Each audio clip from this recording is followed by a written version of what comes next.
But it's what you want me to do, isn't it?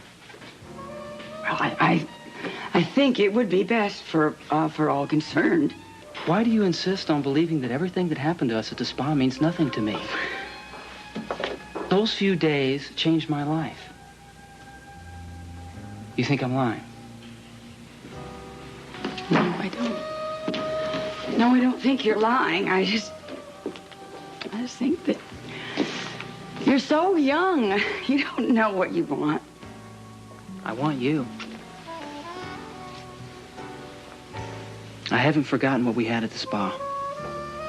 And you haven't either. You can have it again. All we have to do is... Don't do this. Why? Okay, don't. Why? Don't. Nothing could be more right. Or easier.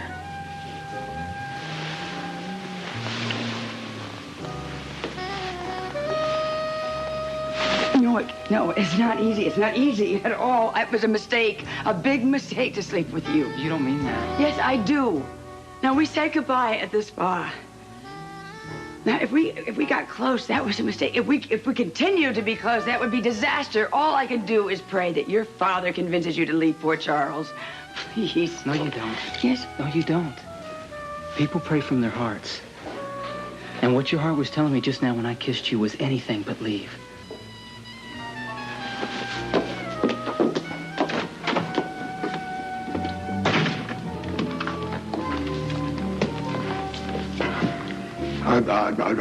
I don't suppose anybody would like a brandy.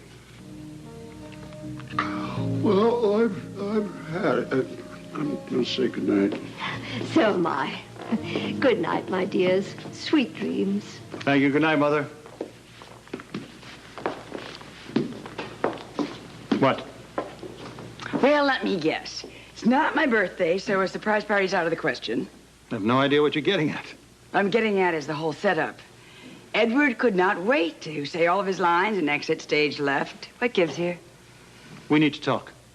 I have a feeling the three of you have been doing nothing but that. Well, we're worried about you, Monica. Why? We've weathered an awful lot of storms in our marriage, so I have seen the warning signs before. Okay, then, what is the forecast? Disaster ahead. Well, guess we better batten down the hatches. No, I'd rather head this one off at the pass. Head what off at the pass? I'm just going to ask you outright, Monica. Are you involved with somebody else? What do you mean by that? I've seen it before. I just don't have any idea how you could fall for a fop like Lord Ashton. Of course not. And who is it? No one. You're not having an affair with anybody? Well, what a ridiculous question.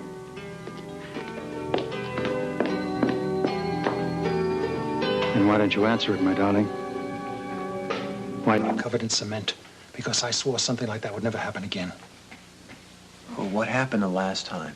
I tried to kill Monica and Rick Weber. I came that close. That close. I wanted them both dead. But it can't ever happen again, Tom, never. Do you mind if we back up a little bit, Alan? Rick and Monica, they were... Monica was having an affair with Rick. She was crazy about him, or she was taunting me, or both. I don't know anyway. You didn't have to be a genius to figure out what was going on, or Sherlock Holmes. So I devised a plan.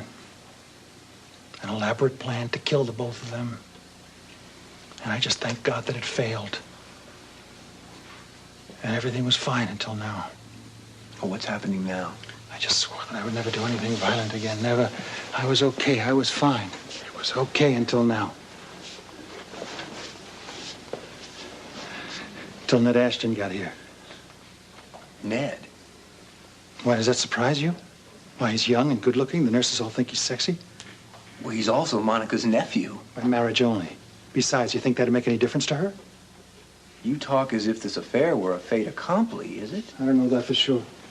Then you really don't know for sure if they're sleeping together. I know. I see the way they look at each other. I see the way they gawk at each other. I see how guilty they get every time I show up. You don't have to be Dr. Ruth to see passion going on between a man and a woman. Alan, sometimes we see more than what's really there. Have you actually seen them kissing, embracing? I said they're obsessed. They're not crazy. Let me give you another example, Tom. We just had a storm, right? We had a big snowstorm. How convenient they got snowed in a motel for 3 days. Were they in the same room? No, they were in different rooms. Monica's not stupid. Did Monica say what she and Ed were doing in this motel for 3 days? She said they were watching television and playing cards. Could be true. It could be, but it isn't. She's a liar. Helen, you know what they say about the military? That they're always preparing for the last war, and they're never ready for the surprises of the next one. That's exactly what you're doing here. You're taking a situation that admittedly happened before, and you're assuming the same thing's happening now. That may be true, but I know that I'm right. You might not be. Fantasies, even revenge or violent fantasies, sometimes are a lot easier to deal with in reality. If you're wrong about this, and you go off the deep end, even non-violently, you could destroy your marriage for all the wrong reasons. I don't know what to do. First, get a grip on the urge to commit violence. Come to me, call me, any time of the day or night. What you did today was exactly right. Will you do it again? Promise me that. I will. You know Monica well enough to know if she's lying. I think so. Ask her flat out. Get to the truth. And if you can't deal with it, come to me. Both of you. And we'll work it out together. Okay. Thank you for talking to me. I'll get back to you, okay? And you let me know, all right? Thank you.